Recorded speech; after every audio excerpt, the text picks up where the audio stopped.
હાલો તો દોસ્તો, સ્વાગત છે તમારું આ મારા નવા વિડીયોના અંદર. ને આજે 2 થી 3 દિવસ પછી આજે આ હું વિડીયો બનાવું છું, કેમ કે થોડા દિવસથી હું કામમાં હતો. તમને જે મેં કીધું હતું કે એક મંદિર બનાવવાનું મારે કામ ચાલુ છે. ને જો આ બધા લાકડા અને બધું હતું, અહીંયા મોટા મોટા ગચ્છિયા અને બધું જે તમને બતાવવાનો હતો, સિંહ બનાવવાની વાત કરતો હતો હું.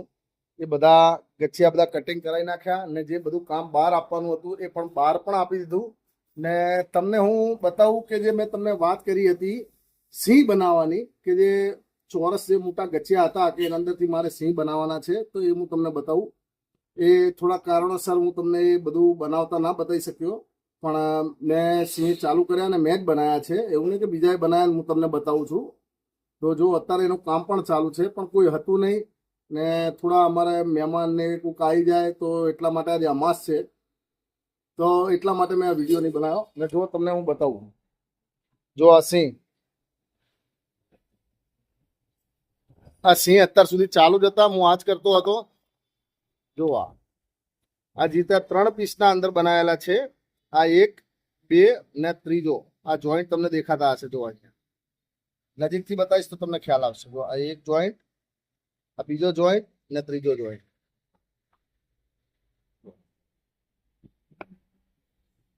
વાહ, તમને સરખી રીતે બતાવીને બતાવું તો તમને વધારે ખ્યાલ આવશે. જો એ 1 મિનિટ, આ જો આવી ગયું, થોડો થોડો ઘાટ આવી ગયો છે, એટલે તમને અંદાજ આવી જશે કે કેવો બનશે. ને જો બની શકશે તો હું એનો ફોટો મૂકી દઈશ કે કેવો બનવાનો છે એ બી. ને બીજો જે છે, બીજો સિંહ એ હજી બાકી રહી ગયો છે, તો ચલો હું તમને બતાવું બાકી સિંહ પણ. જો આ બાકી છે, એનું કામ ચાલુ છે. જો આ ઓજારે પડ્યા છે, ને આ છોલ ને બધું અત્યારે જ હું ભરીને સાફ કરીને બેઠો. આના અંદર બધા ઠેલામાં ભરી દીધું. જો આવું આખું ગચ્યું હોય કટિંગ કરાયેલું, આમ બેન્સા પર કટિંગ કરેલું હોય. આ ને આ જે મોટી મશીન આવે ને, આવું આવું મશીન જે હોય ને એના ઉપર કટિંગ કરેલું હોય. ને પછી આ હાથથી આ બધા ઓજારોથી આ વસ્તુ બને આના અંદર. જો તો મિત્રો, આ જ કામ આજે સવારથી ચાલુ હતું. ને આજે સવારથી હું આ જ કામ કરતો હતો, કેમ કે થોડું અર્જન્ટ છે, એટલે બનાવીને આપવું જ પડે એવું છે કે આવતા મંગળવાર બુધવાર સુધીમાં મારે આ મંદિર પૂરું કરીને આપવાનું છે. ને મંદિર પૂરું થશે તો પણ હું તમને આ વિડીયોમાં બતાવીશ. એ ભલે બુધવાર નહીં તો ગુરુવારના બ્લોગમાં આવશે તમારે આ વિડીયોના અંદર. ને આ સિંહ તમને કેવા લાગ્યા એ તમે જરૂરથી મને કોમેન્ટ કરીને જરૂર જણાવજો. ને આ જો હું ફોટો પણ મૂકી દઉં છું કે આ સિંહ આવા બનશે. જો મને મળશે તો ફોટો તમે સમજી લેજો, નકર કાલ કે પરમ દિવસના કે 2 દિવસ પછી પણ આ સિંહ તૈયાર થશે તો હું તમને આ વિડીયોના માફકથી હું તમને જરૂર બતાવીશ. ને અમારા બ્લોગ તમે ક્યાંથી જુઓ છો, તમને બ્લોગ કેવા લાગે છે, અમારા બ્લોગમાં કંઈ ભૂલ આવે છે કે નથી હોતી, તમારે કંઈ પૂછવું હશે સવાલ જવાબ, તો તમે મને કોમેન્ટ કરીને જરૂર જણાવજો. ને હું આવા વિડીયો બનાવું છું, તો જો તમને અમારો આ વિડીયો ગમ્યો હોય તો અમારી ચેનલને તમે સબસ્ક્રાઈબ જરૂર કરજો, તો અમને પણ થોડું મોટિવેશન મળે. ને જો તમને વિડીયો ગમે ને મારી મહેનત ગમતી હોય તો તમે લાઈક જરૂર કરજો. ને ઓલું બધું જે કામ હતું એ બધું મેં પાર આપી દઉં છું, એ હું કરતો નથી. ને જો આજે વરસાદની સિઝનનો વરસાદનો માહોલ હતો, જો આ રોડ ને અત્યારે જો બધા લીલા છે, એટલા માટે આ અત્યારે લીલું હતું. ને મિત્રો, ઘરના ફેમિલીના બ્લોગ ને બધા હું બનાવવા જાઉં છું, પણ રોજ રોજ શું બતાવું. તમારે કોઈ ફરવા જવાનું કોઈ જોવું હોય તો પણ મને કહેજો, હું જરૂર તમને જઈને બતાવીશ કે કોઈ બી અમદાવાદમાં ફરવા લાયક જગ્યા. ને ચલો હું તમને કામ કરતો બતાવું કે કામ કેવી રીતે થાય. તો ચલો હું તમને મોબાઈલ સ્ટેન્ડ ઉપર મૂકીને ને એનું રફ જે કેવી રીતે એનું આખું સિંહનું શેપ આવે એ હું તમને બતાવું.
તો મિત્રો તમે જોયું કે આ સિંહ કેવી રીતે બન્યો, આનું કામ કેવી રીતે થાય છે. હજી પૂરો તો નથી બન્યો, પણ થોડું ઘણું કામ મેં તમને કરીને બતાવ્યું. જે વિડીયોના માફકથી તમને ખ્યાલ આવ્યો હશે કે આ કેવી રીતે કામ થાય અને ઠોકીને કેવી રીતે બનવામાં આવે. તો તમે કોમેન્ટ કરીને જરૂર કહેજો. અને તમારે કોઈ વસ્તુ એવી બનાવડાવી હોય તો પણ મને આમાં મેસેજ કરજો, તો હું તમને બનાવી આલીશ. કોઈ મૂર્તિ હોય, મંદિર હોય, કોઈ પણ લાકડાને લગતી કોઈ પણ આઈટમ હોય.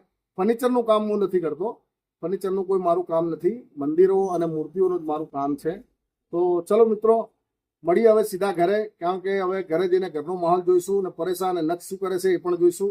તો વિડીયોમાં બન્યા રહેજો. ને વિડીયો લાઇક ના કર્યો હોય તો કરી દેજો અને ચેનલને સબસ્ક્રાઇબ જરૂર કરી દેજો. તો ચલો સીધા મળીએ આપણે ઘરે ને મળશું નક્ષ પરેશાન શું કરે છે. ચલો તો મળીએ સીધા ઘરે. હાલો તો ફ્રેન્ડ, હું પહોંચી ગયો છું મારા ઘરે. ને રસ્તામાં ફોન આવ્યો હતો નક્ષનો કે તમે મંચુરિયન લઈને આવજો. તો એના માટે મંચુરિયન લેવા માટે ઊભો હતો. એટલે ઘણી વાર લાગી. હવે 10માં 10 કમ છે અત્યારે. કેટલા વાગે હું ઘરે પહોંચ્યો છું. ને જો આ મંચુરિયન આને ખૂબ જ ભાવે, હે ને? ભાવે ને? સીધો બે જાવ એમ. આ પરેશા જો આ મંચુરિયન આ એક જ જગ્યાનું ખાય. અને એક જ ને મારા માટે હું કોરા લાવ્યો છું. મને મંચુરિયન નહીં ભાવતા એટલે હું કોરા લાવ્યો. જો આ